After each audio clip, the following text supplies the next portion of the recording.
Hey geeks, it's Minx, and I'm really excited right now because this is the first time I'm ever going to get to actually give you a Game of Thrones episode review. I'm hoping to keep it going through the entirety of season 6, which shouldn't be too hard. I mean, it's only 10 episodes. If you've been a fan of the channel since the beginning, you know that we love Game of Thrones here. And it's just exciting to finally get to do these reviews like I do for Once Upon a Time and Agent Carter and all the other shows I've done. So I'm super excited. If you haven't seen episode 1 of season 6, I urge you to go do so. It was amazing. It was great. It was everything I was hoping for. Um, and we're starting to get things from the trailers are starting to make sense, and I'm starting to figure out exactly where these little pieces of the puzzle are going. So, cheers, and let's get into it. All right. So we start off the same place we left off last season, which is pretty much with Jon's dead body. Jon is dead, as far as we know at this point in the show. Davos ends up finding the body. Those loyal to Jon help bring him inside. Ghost is very much alive, so no one has to worry about that, in case you missed, like, the last trailer or two. So there's that. He's very, very protective of Jon's body. And Davos is like, okay, we need more people who are loyal to Jon. I can think of a few, like 100, maybe a couple thousand, that aren't currently at Castle Black.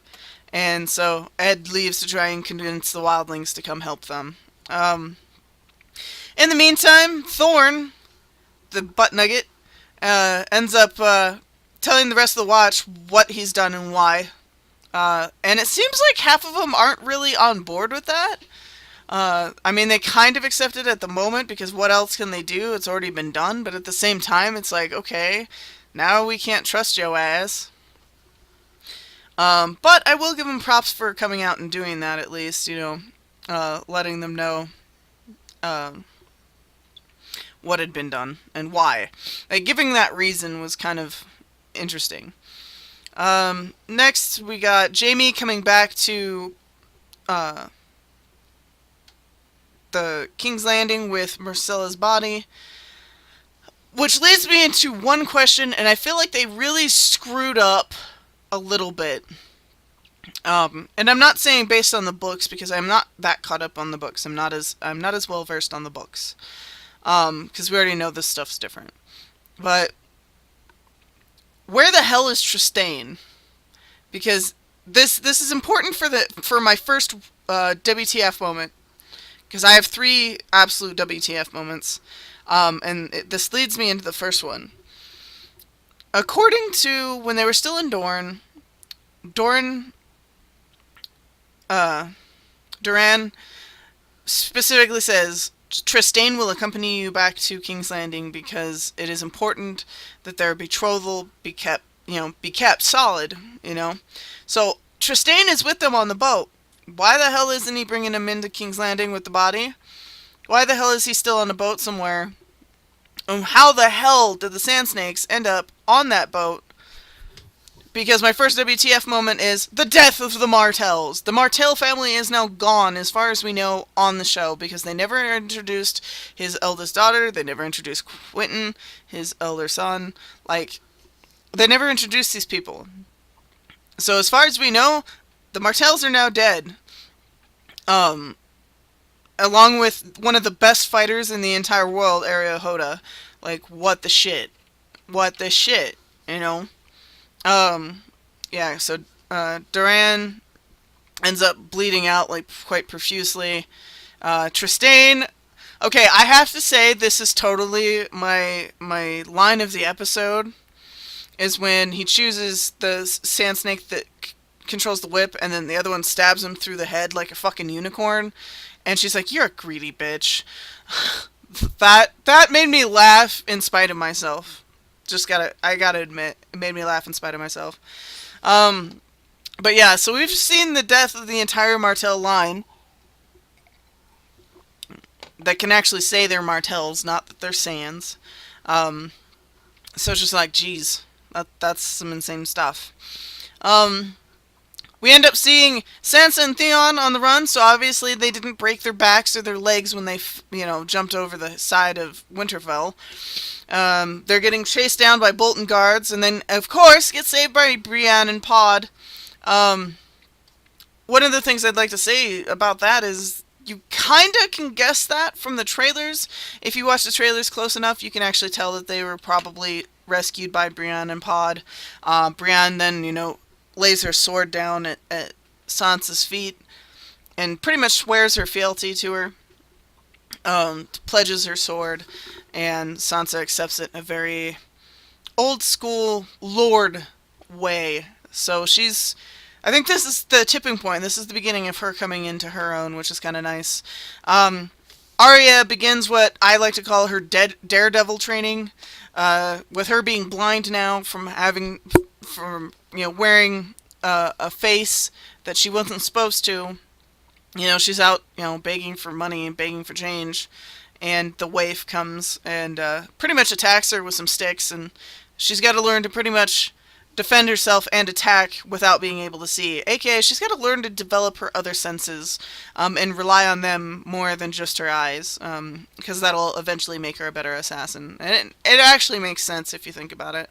But so she's begun her daredevil training. Dany has been caught up by another Khalasar. It turns out it's Khal Moros. I know it's a different Khal in the books, so this is just a new guy. And once she reveals that she is Khal Drogo's wife, they pretty much offer her, pretty much a nice spot, and that they're going to take her to Vice Dothrak to live with the other widows. Which, of course, she's displeased by because she needs to get back to Meereen quick, fast, and in a hurry. But we'll see how she counters that, and we'll see when Drogon showing up actually happens and if that changes anything. We come into our second WTF moment for me. I had three main ones. And Ramsay is sitting over the body of Miranda, and he's like, she's the only one who wasn't scared of me, and he's like talking so strangely sweetly about her, and she was the only one, she was nice to me, and she wasn't scared of me. There was nothing I could do that the dogs couldn't do to her, which is kind of creepy in its own right if you think about the kind of stuff he liked doing with her. Just saying. And then when they're like, okay, do you want us to burn her or bury her? And he's like, oh, that's good meat. Feed it to the dogs. WTF, man. You are fucked up in the head, Ramsay. You are just fucked up in the head. I'm just, Granted, if you actually think about it, though, she was the Kennel Master's daughter, so in a way, in his sick mind, he could be returning her to what she was originally doing. But he grody, I don't like it. Varys and Tyrion decide to take a walk in the city. Varys comments on how Tyrion walks, that he walks like he has money and that he's important. He walks like he's got, not a care in the world.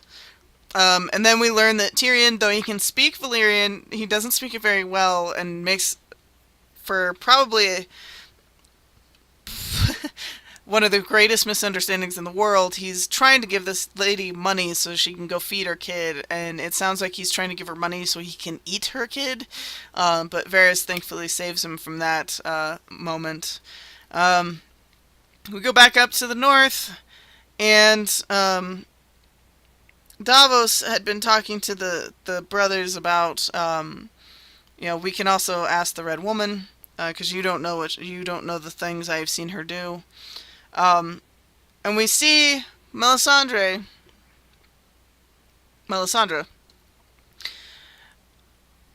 getting undressed like she does, because everyone likes free boobs on HBO, and then she takes off her necklace, which was clearly a glamour, and holy saggy McBitch tits.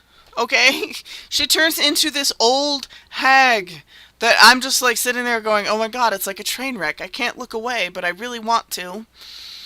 So she is clearly like hundreds of years old, and I want to know how How is this shit happening? I know I've heard some people asking, how is that possible? You know, didn't she, because I could have sworn she said several times that she doesn't go to sleep. So she's going to sleep in this bed. Is she dying? Like, is her power fading? Like, her faith, because her faith is fading? What the hell is going on here? She needs to get back with the faith because we need John back. Because no, I don't feel like John's going to be dead forever. I feel like he is going to come back in some incarnation, but he won't be Jon Snow anymore. I think he's gonna be Jon Stark or even Jon Targaryen or Jon whatever. Who cares? Bring him back. Get him back on the show. Let's do this. Um, so overall, I would give the episode a solid A minus. It was pretty good for the setup episode. The first episodes are always a transitionary episode, so I don't expect a whole lot in them as far as development because it's just simply setting up for the rest of the season. I'm excited for next Sunday. I hope you guys are too. Um, yeah, I loved it, and I'm so glad Game of Thrones is back. Uh, Down below here is a red button that says subscribe. Please click that so you get to know, when my next reviews come out and my unboxing videos. What did you think of the episode? What was your favorite part? What did you think of Saggy McBitch Hits? Were you frightened? I was frightened. I hope you are too. Um, Leave me a comment down below as well. I respond to all comments. And later, geeks.